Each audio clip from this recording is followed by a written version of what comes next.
Welcome, folks, to the first edition of Tech Sales Advice for the new year. Of course, my name is Chris White. I am your host. And folks, these are live conversations. As I like to say, these conversations are by design, unscripted, unrehearsed, and unpredictable.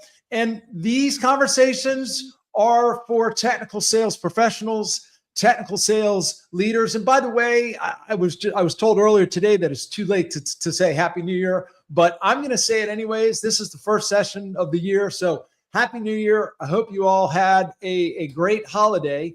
I'm joined today by a gentleman who I have not yet met in person, but I feel like I've known him for years. His name is Josh Lupresto. He is the Senior Vice President of Sales Engineering for a company called Telarus.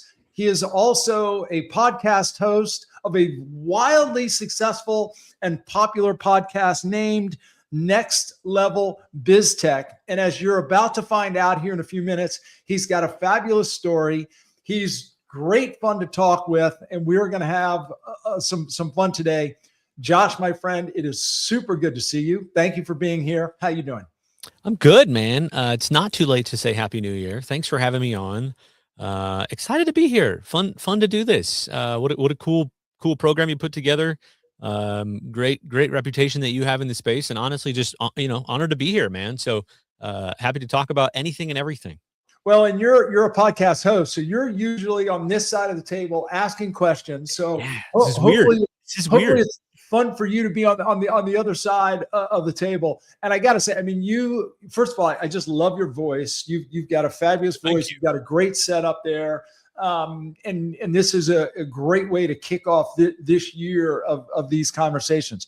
So Josh, I introduced you as the SVP of Sales Engineering for a company called Telarus. And you explained to me that people who don't know how to, or don't know who we are, call us Telarus or Telarus, but it's Telarus. Telarus, the cold callers with the leads. Exactly. Telarus. Yeah, exactly. That's where we hang up. Like Polaris. So, but when you and I first chatted, I didn't know too much about Telarus, and I suspect some of our listeners may not either. So, could I trouble you to just take a real quick minute and tell us a little bit about the company? Who are you? What do you do? Who do you serve? Absolutely. So we are what's known as a TSD, or Technology Services Distribution. So what that means is, think of kind of the modern distribution channel. We have a network of thousands of sellers, independent sellers across the country and beyond. And our job is to help them broker technology to businesses, very, very simply put. So you know, that may mean it's a one-person shop who used to work at a vendor of sorts and said, I want to go out, start my own business, ramp this up, grow my commission stream, grow my all of those things in perpetuity. Yeah. And anything and everything that a business needs, we put it in a lot of buckets. Think cloud services, security, voice, CX, AI, just infrastructure, IoT, mobility, all those things. I mean, the things that it takes for a business to succeed, we're a broker in that equation. So often we're behind the scenes in a lot of these big companies, big deals at the end of the day. So our sellers have access to, 400 plus suppliers and hundreds of OEMs as an underpinning there. So we just come in to help these businesses be successful, and with an agnostic approach versus the direct sales model, right? So through us, it's an indirect model, and we get in a lot of fun conversations helping big companies and small companies make technology decisions. Amazing. And your role as the head of sales engineering, my guess is it maybe a little bit different than some SVPs of sales engineering for, say, a large software company or SaaS company. So do you care to just sort of briefly touch on what is your particular role? Yes. I'm fortunate to have some incredible people on my team. I think we've gotten really lucky with hiring. They say there's a lot of luck in a lot of these. I really do believe in that. I used to think that was crap when people said that. But our role in that is finding great people that can bridge the gap between a engineering, a technical conversation, and a sales conversation, right? You know, a lot of this obviously with your background. And our role is, you know, we've got this network of advisors that has these relationships with the customers. Our advisors can't be on top of 400 suppliers, you know, 1,000 OEMs if you kind of add it all up and do all of that. So it's my team's job to be a resource for our advisors when they say, "Hey, I'm going to go talk to ABC customer, a big CIO, a mom and pop shop, whatever. They have a need around MDR. They have a need around an AWS migration. They have a need around whatever it is. Sometimes it's all of those things. And our team is the one that sits here behind the scenes and says, hey, we know all of the vendors.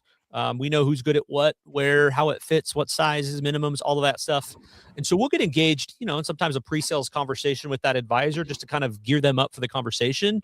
Or often where we love to have our moment is on the discovery calls with the end customers, the, you know, CIOs, CTOs, directors, whatever it might be, and just listen, learn, and kind of be formulating a plan in the back of our mind. And then, you know, we triangulate with that advisor after the discussion, and then we're able to figure out a plan of who we want to bring in from a vendor perspective and kind of get off to the races with the actual vendors. But it's kind of a unique model that a lot of people don't know exist. It's definitely gained in popularity over the last 5-10 years. We call it the modern distribution channel, but I think it's a great, you know, if you're someone out there who has relationships with big customers and is trying to figure out how do I monetize that, but how do I also bring them value?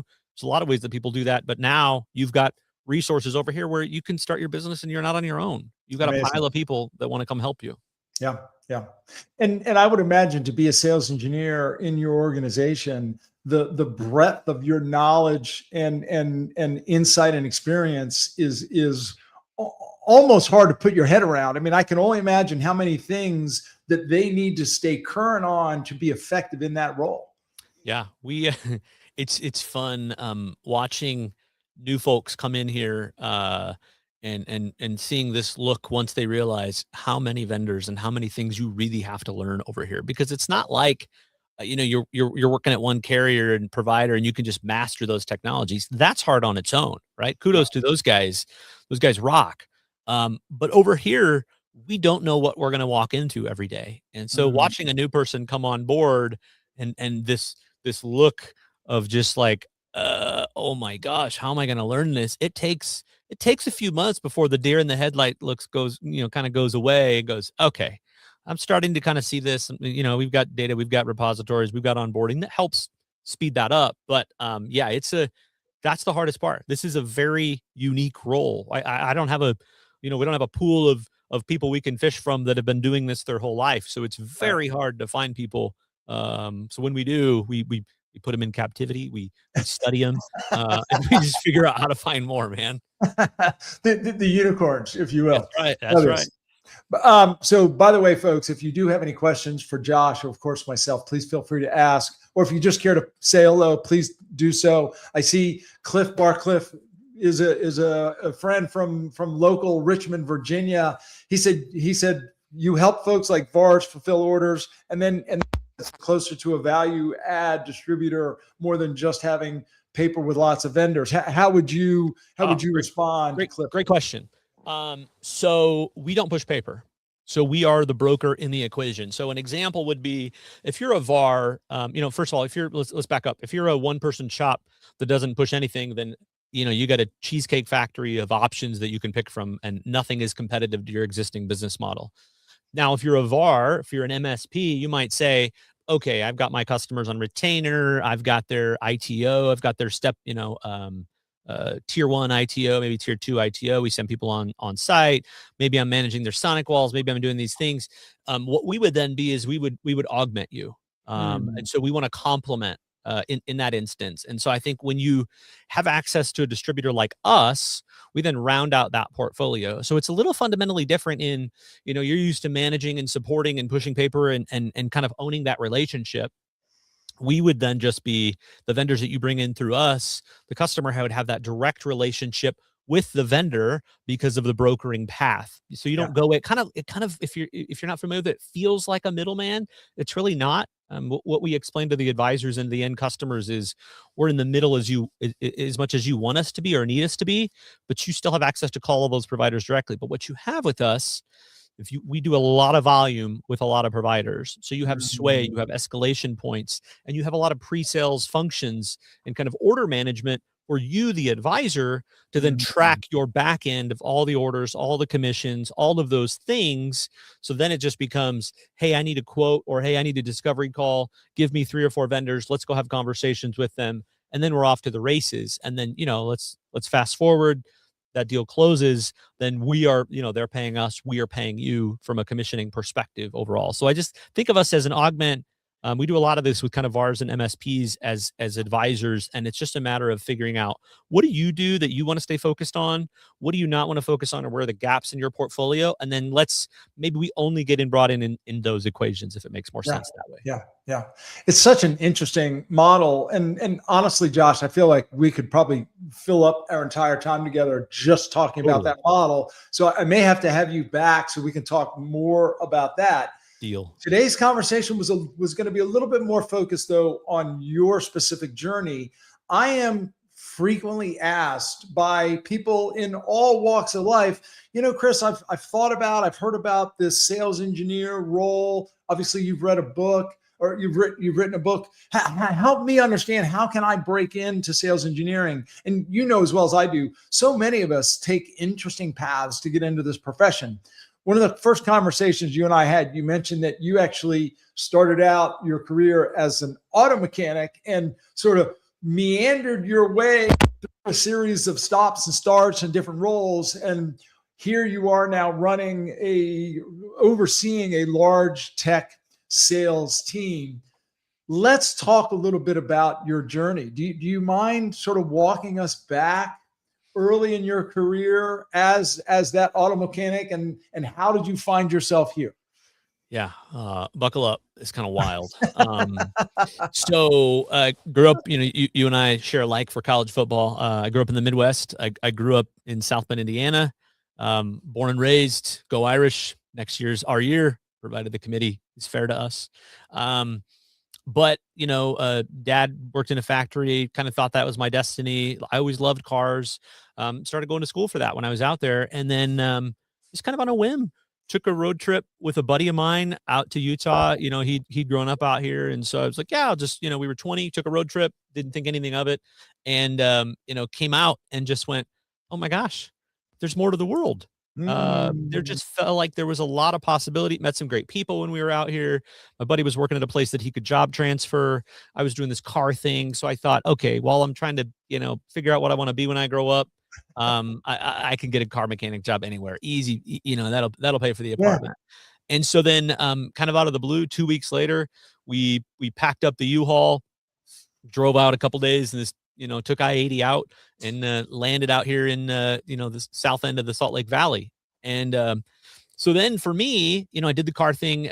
First gig was delivering car parts out of the back of a Ford Escort for Pet Boys, doing commercial auto delivery, right? It's crazy. Had a hard time envisioning the Lambo at that point, but it was a start. It felt like there was just endless possibilities. Yeah. And so just kind of went through a myriad of odd jobs. Did tech support in a call center, doing dial-up for MSN. Got to learn customer service and Windows 95 terminal connections and all of this kind of crazy TCP/IP stuff back in the day. Yeah. And then did that for a little bit. Ran a mechanic shop with a guy while I was kind of going to school, and just tried all kinds of different things. And my buddy convinced me. He said, "Hey, you're like good with people, man. You should get into sales." And I was like, "Sales? No way, man.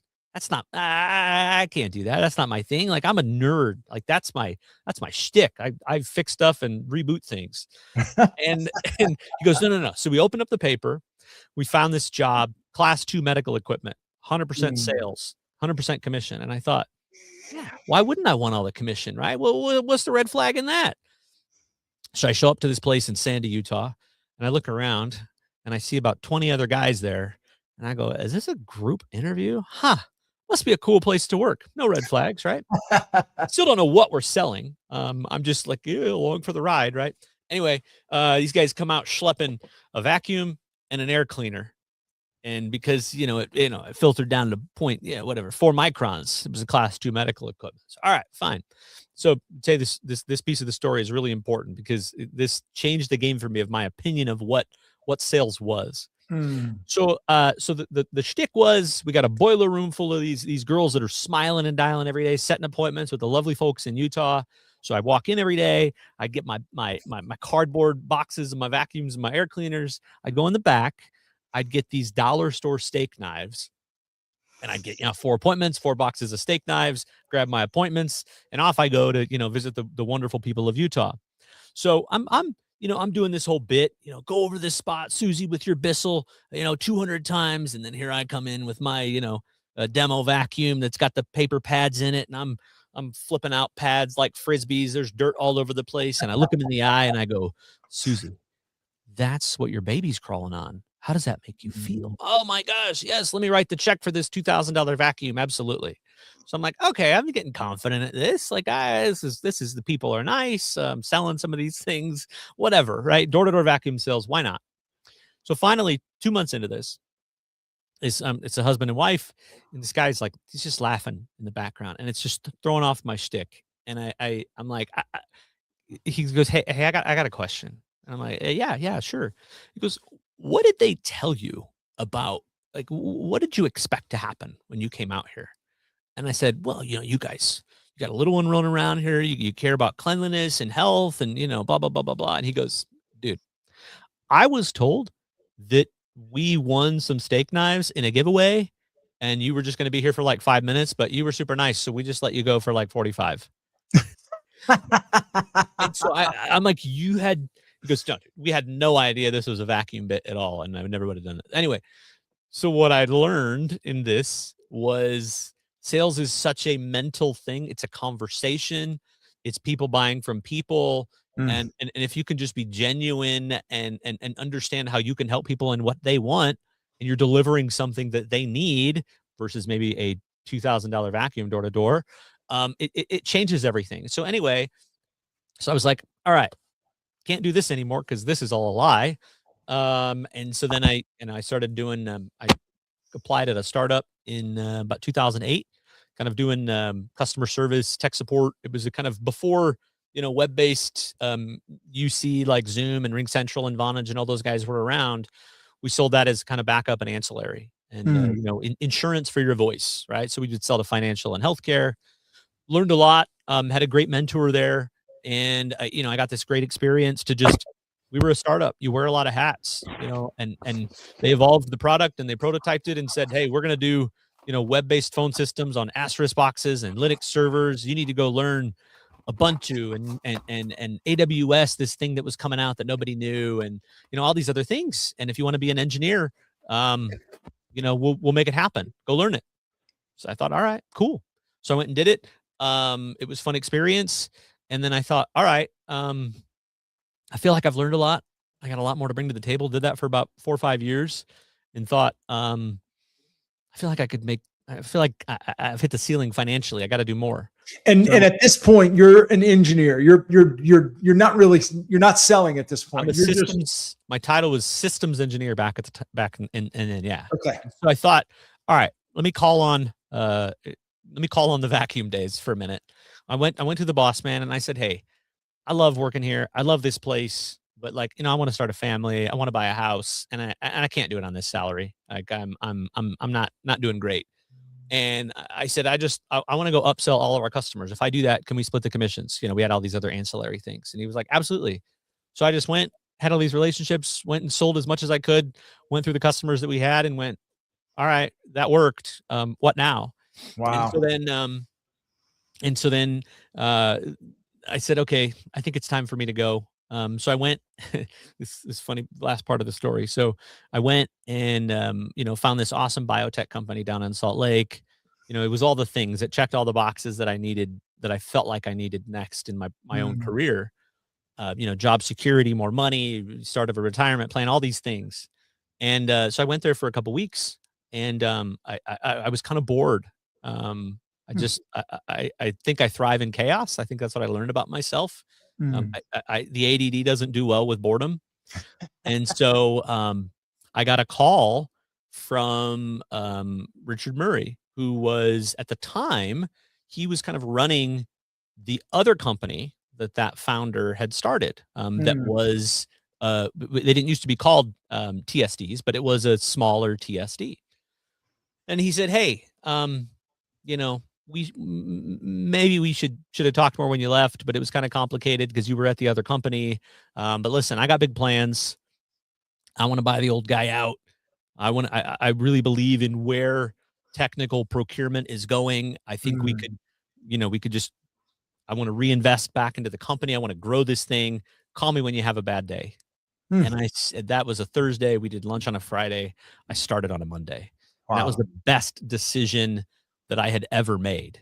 And I thought Mm, about, you and I were talking about this before. I thought about at that moment, that was a personally defining moment for me because I kind of realized there were these people that were betting on me mm, maybe when I don't know that I would have bet on myself, right? mm, His kids all over the place. He was a car guy. He sold vacuums. Like he doesn't have experience in a lot of these places. And there are some other stories where I've gone up against some people, and I think um, I'll just say I think hard work can beat talent any day.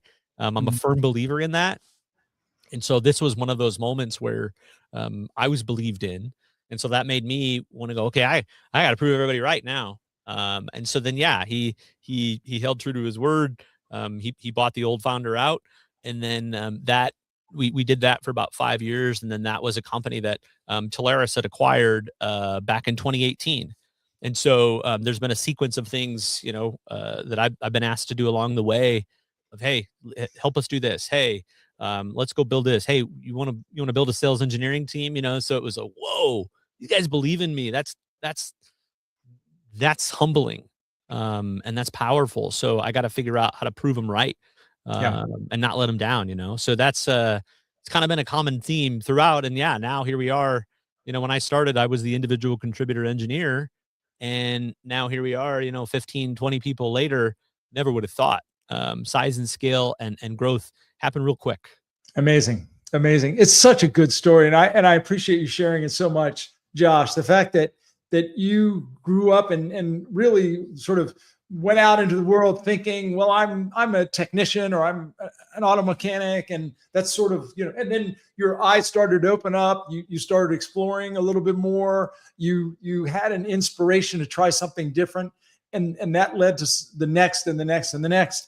And as I reflect on your story, there's a couple of things that come to mind for me. The first is what I would call an open mindedness and an opportunistic mindset, if I can use that term. You come across like someone who really didn't have fears, but my suspicion is there probably were some fears or uncertainties, but somehow you dealt with that. Am I reading that right, or was fear that's just not part of your mo? Yeah, I mean, it's a great question. It's kind of a couple things. I mean, there's always fear. I'd be lying if I said there wasn't fear. But I think, when you're growing up and whatever you are, yeah, I flash back to this. I talk about this a lot. When I was maybe 12, you have this envisionment of what one day, if I had a cool job and at a big company or was really valuable to somebody, what that would look like. And and you think, man, there's going to be a lot of people that are going to be doing that. It's going to be really hard, and I'm not saying it's not hard, but I think the reality is a lot of people just aren't that hungry.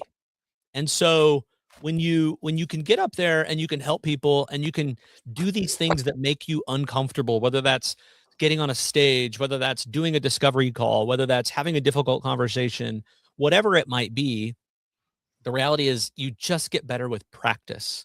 And Mm, if you put yourself out there and if you keep trying and you keep pushing, to your point, I could have sat down and just, been this whatever in a box and stayed there forever and been completely complacent, but that's just not me. I grew up dirt poor, and I was always kind of afraid that how do we make that not happen again? How do I make sure that, we have security, my family has security? How do we?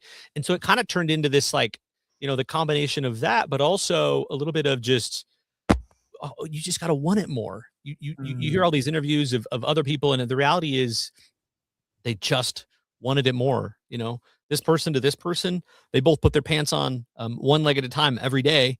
It's mm, just, who wants to work a little harder? Who wants to grind a little more? Who understands what it means to sell something and how mm, important that is, right? You could look at this as, hey, we're just selling stuff.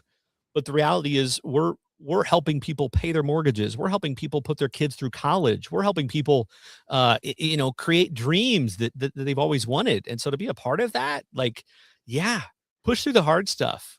It's scary and it's hard, and you got to be comfortable being uncomfortable. I've always loved that phrase. And I've mm. understood it more as life goes on.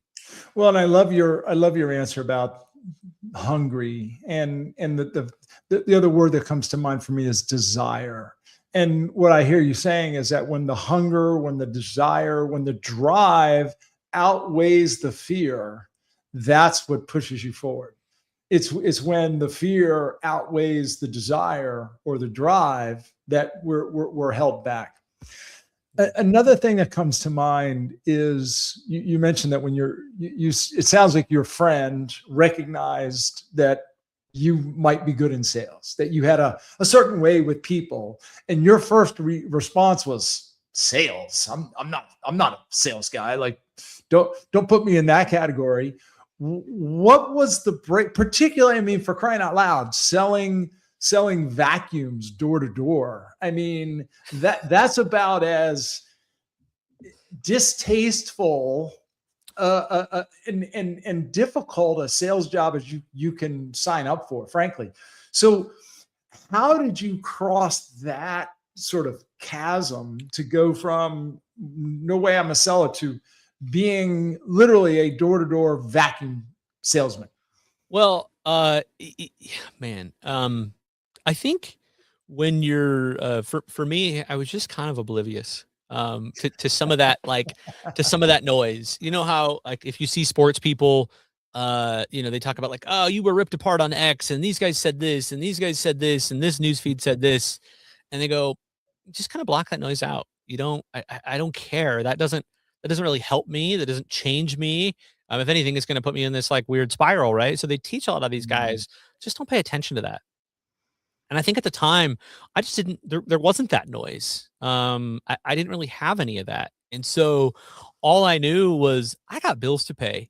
And I don't feel like I've done a great job figuring out how those are going to get paid for the foreseeable future. So what thing am I going to do that is going to show me a path to where I can get better at that? I can do more of that. And I can be valuable to somebody. To me, it's always been, how do I get into something that is very valuable, mm, to helping other people, and that, mm, helps other people, and as a career, and is something that I like doing. And so I think, a little bit of, like, just early on, I had the blockers up because I just didn't know otherwise.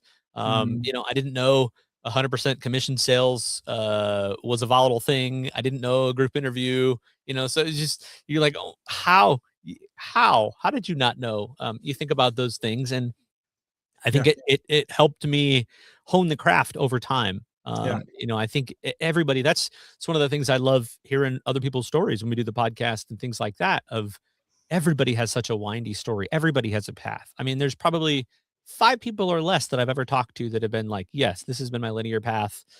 This is what I set out to do. This was my destiny, and kudos to them.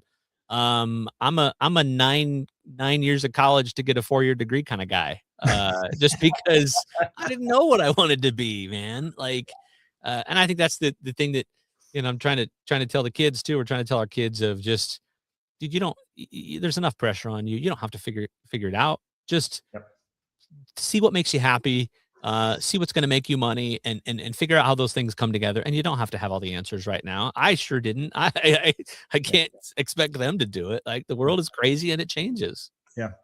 Yeah. I mean, there's so many lessons to be learned there. I mean, first is, I have 5 kids, so I'm frequently having this discussion. the first is go as far as you can see, because once you get there, you're going to have a totally new perspective, and you'll see new things, right?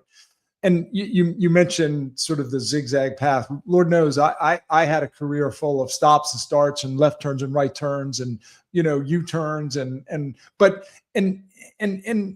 at the moment, each one of those stops and some of those challenges didn't feel like they were moving in a progressive direction, if I can use that term. Yeah. But in hindsight, every one of those stops and every one of those turns was an important step along the journey. And in hindsight, I wouldn't change any of it. Right. Yeah. So I'll give you to that please. point, two really good pieces of advice that I would love to share with anybody that it took me 15 plus to learn.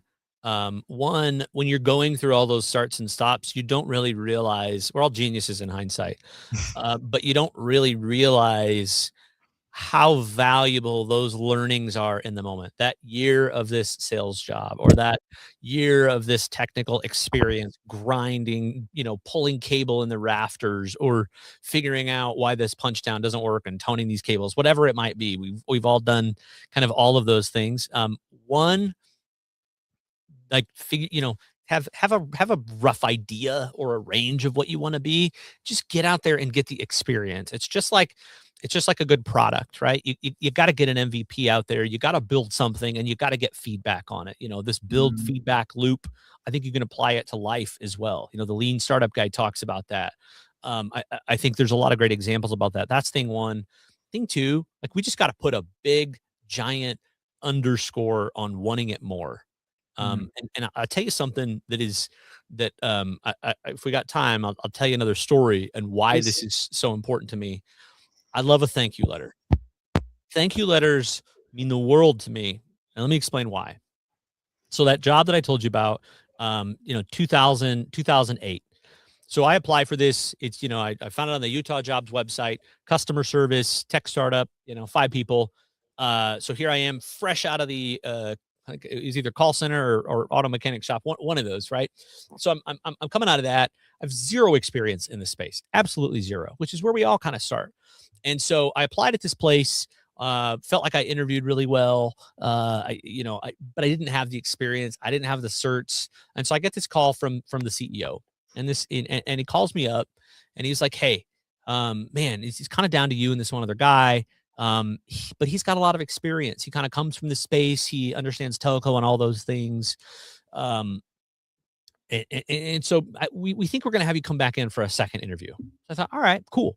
He said, pick something that you're passionate about. This is kind of like a training and teaching job, training our customers how to use the software, teaching them, how to set up their backup comms and all of this stuff.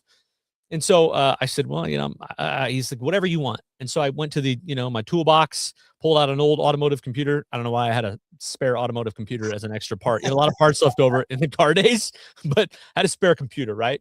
And so I brought this into the boardroom, and I said, I'm going to teach you guys how to diagnose the 5 steps to a no start condition on your car. And, I'm asking questions. I'm getting interactions. I got people smiling. I'm like, oh my gosh, I just felt like I was crushing it. Right. And so anyway, I get this call.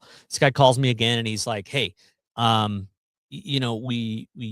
other guy, we found out he's got a little more certs in telco. He's got some Avaya. He's got some experience, blah, blah, blah, blah, blah. We're going to think about it. Right.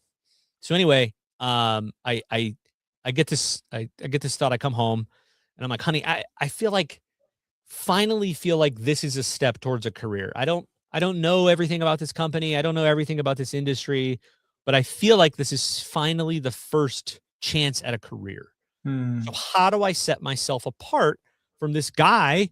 Awesome guy. He's a stud. I still know him. And he had more experience than me, right? And I think this is akin to what people are going through right now, applying to thousands of people, maybe for the same role in some instances. And so my wife, without batting an eye, said, I don't know, write a thank you letter. And I thought, oh my gosh, it's brilliant. Why didn't I think of that? So I had zero grammatical skills. Had a great English teacher in 6th grade, but I had zero grammatical skills. So I went to Google, and I printed out this thank you letter. Literally the first one I found. I don't even know that I read it. Printed out this thank you letter, found this thank you letter, and signed my name to it, hand delivered it to the guy, to the secretary. Guy calls me back and he says, "Hey, did you write that thank you letter yourself?" And I said, "No, man, I just Googled it."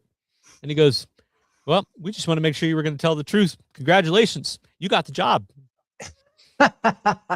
So, thank you letters mean a lot to me.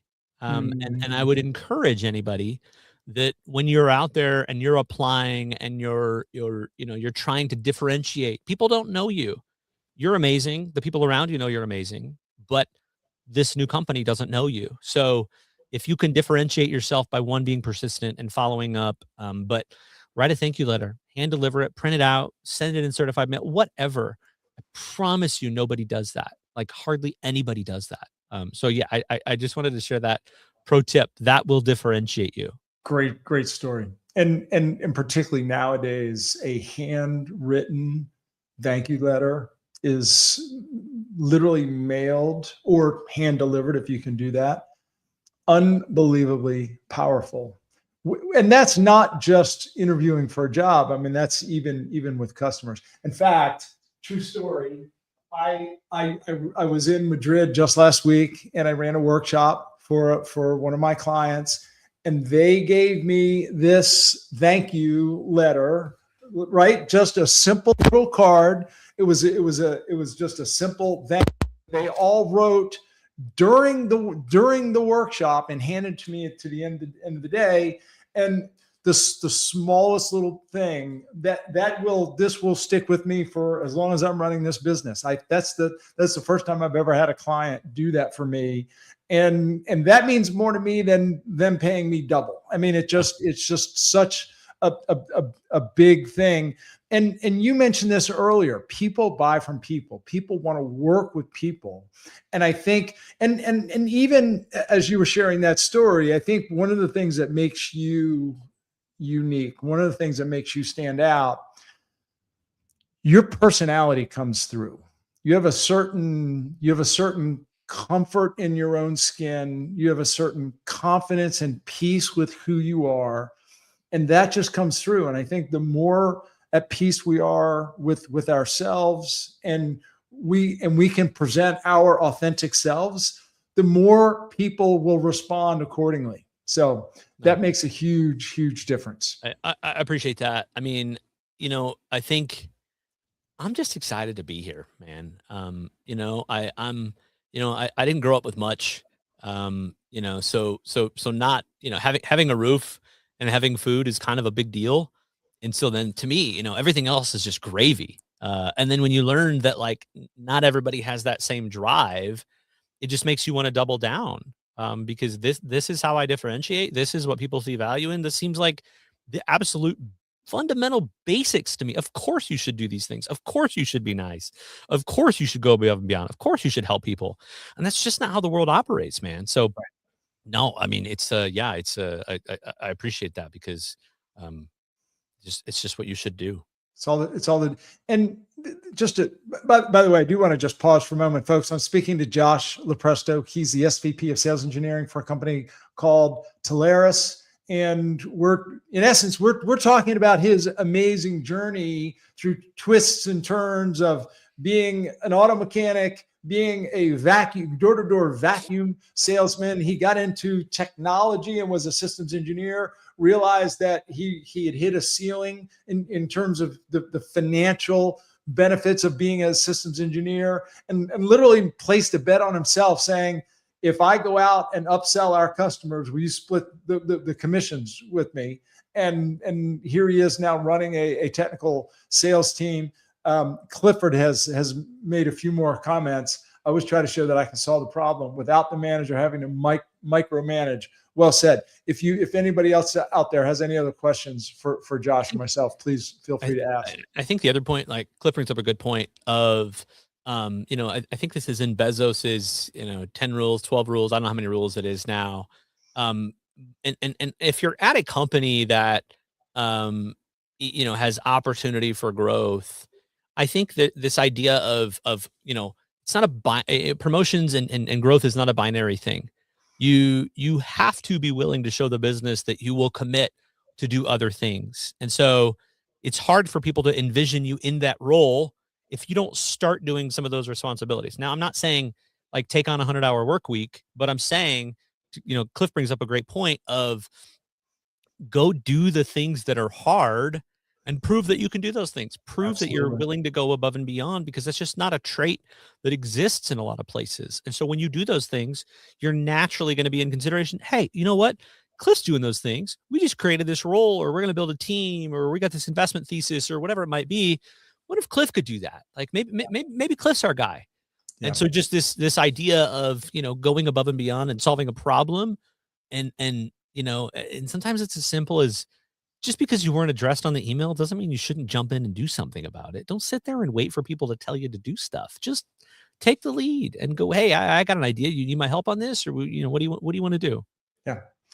When jobs quite a few times early in my career, my first 10 or 15 years, I bounced around quite a bit. And whenever I took a new job, I had one single mantra.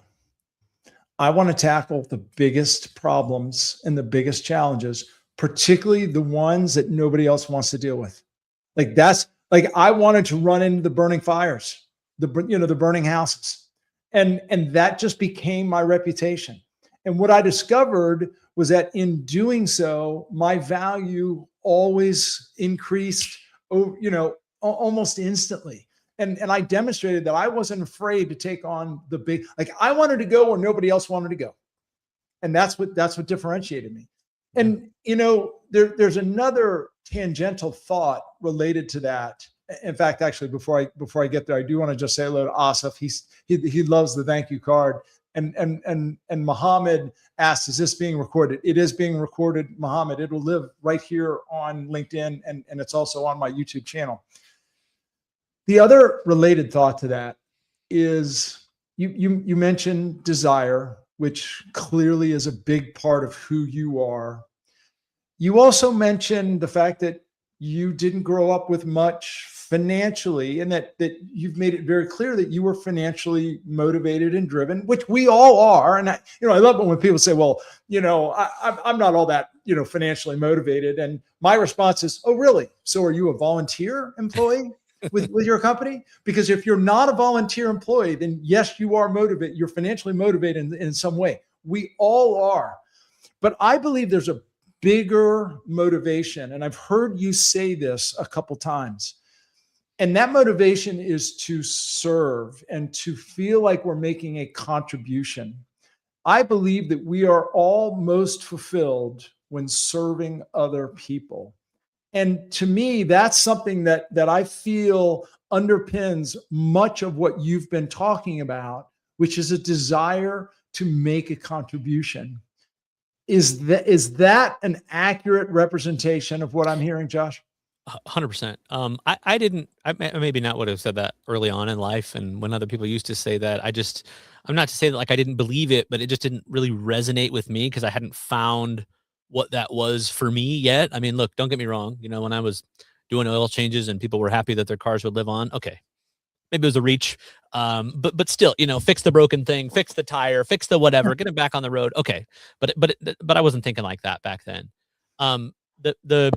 Where this really started to resonate for me personally would be just demystifying technology for people. So if I flash back to when I was an individual contributor for a long time before we had the team, just being able to talk to we talk to all different types and titles of people at big and small organizations, but being able to talk to a customer and knowing and understanding what they're going through, and then being able to relate it to these, menu of items that we know we have will solve their problem.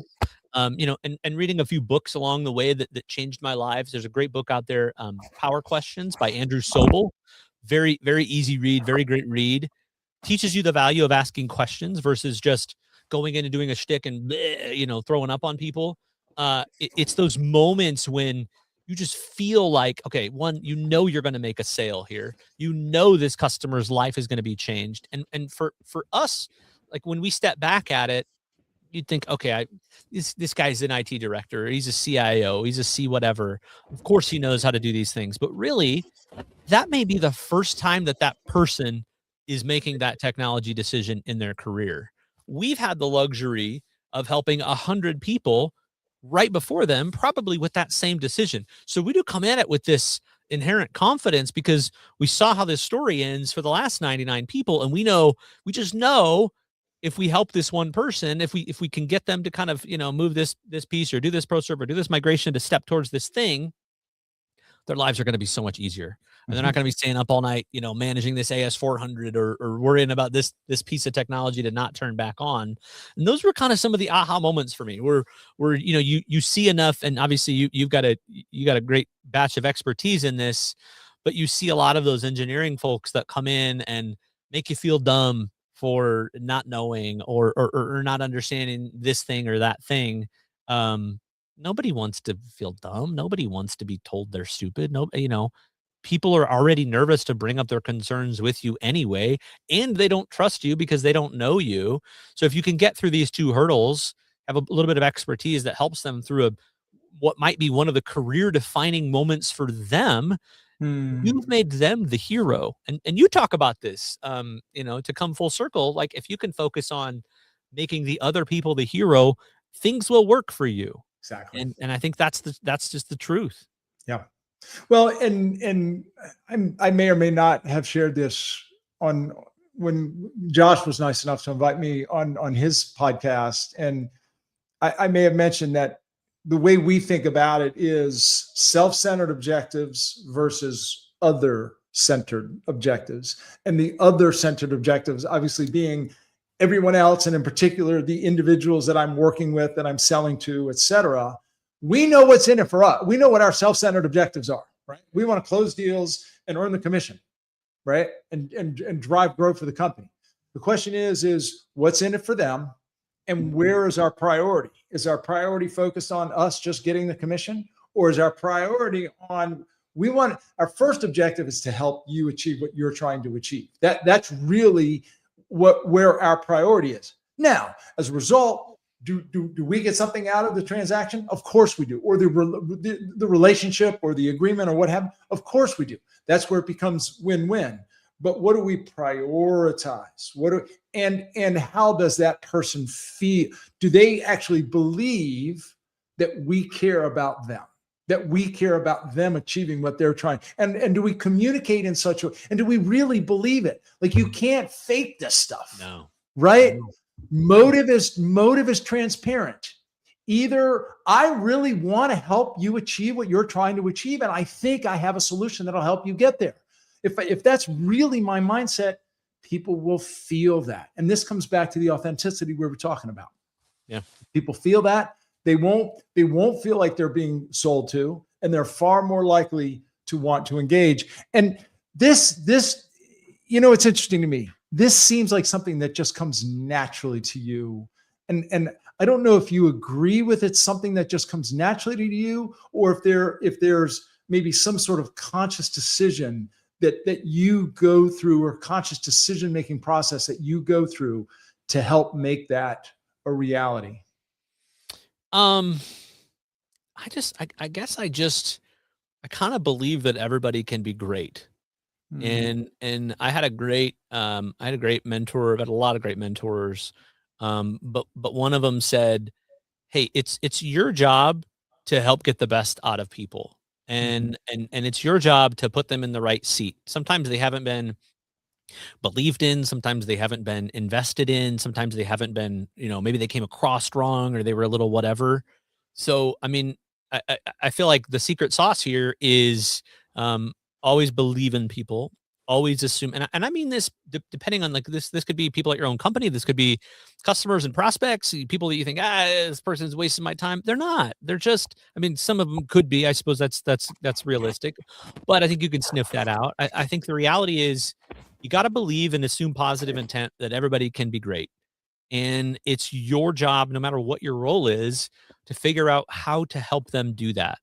And sometimes I'll never forget one time I was working with somebody that was on the team in years past. And what I noticed, I was like, man, this guy is electric in an audience. And he'd been doing this a while. but I kept noticing that he would say a and I mean, there was more filler words than there was words, and I was like, he's been doing this a while. I don't know how he's going to take this feedback, but I got to talk to him about it. And I said, "Hey, can we talk about something? I'm I'm excited about this presentation that you got coming up. I'm really I think you're going to do great. But I want to call something out. Did you know that you're saying you're doing all these things?" And he goes, "Oh my gosh, nobody's ever told me that. Huh? Mm. I had absolutely no idea." And the dude fixed it overnight. It was so cool to see.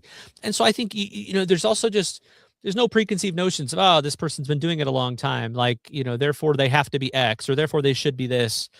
You just don't know. I think finding great people is hard, and you've got to invest in everybody, and everybody, if you have the right process to get the right people, you've got to invest in those people. You owe it.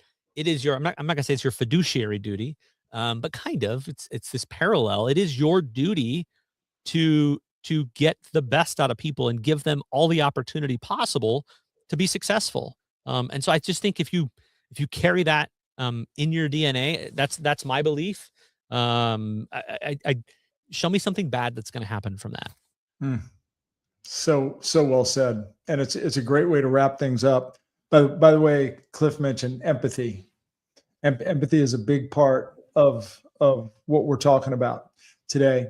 Agree. Josh, I can't believe it. We are almost 60 minutes into this conversation. The time always flies by. I love your energy. I love your vibe. I so enjoy chatting with you. Any closing thoughts as we wrap things up and as you reflect on your journey? Any one thing in particular you would leave the listeners with? Yeah, I got one or two. I got to do another shameless plug for the podcast. Go to Spotify, go to Apple Music, go look up Next Level Biz Tech. I think it's great for advisors or people that want to be advisors that don't understand this space. We look at things through many different lenses, and that's a lens of somebody here, that's a lens of a supplier, and that's a lens of an advisor. So you can just see how this technology is talked about, procured, and supported, and kind of break it down. I would go like and subscribe, all that good stuff. But what I would leave you with, I guess, is just want it more. Get really good at the basics. Repeat those, do those, put yourself on video, record yourself, see how this thing that you think is coming across, see how it really comes across. And I think it will be eye-opening. And assume positive intent and just want it more than the next guy or gal. And to me, that's what sets you apart. That's it. And do it with an intent. You help somebody, and that will turn around and it will help you. Powerful words, Sam. I love this notion of assume positive intent and the desire. It's interesting. I probably had a burning desire. Not probably. I had a burning desire in my belly for almost a decade to do what I finally started doing and did business.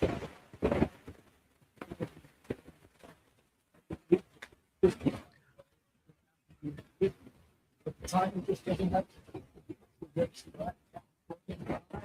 Hey, we're losing your audio a little bit. Oh, really? How about now? You still don't have my audio? It just got really quiet and fuzzy right as you're trying to do this like beautiful close. Right, big close. Am I back now? You're back, but it's just really faint. I think you just got to yell it. Okay. Well, why don't we just wrap things up then? So, Josh, thank you for being here. Folks, for those of you who listen, thank you for listening. Follow Josh on LinkedIn. Go listen to his podcast. And I will be back to complete the next tech sales advice. Hey, Josh, hang around backstage. Okay, will do. Thanks, everybody. Thanks for having me, man.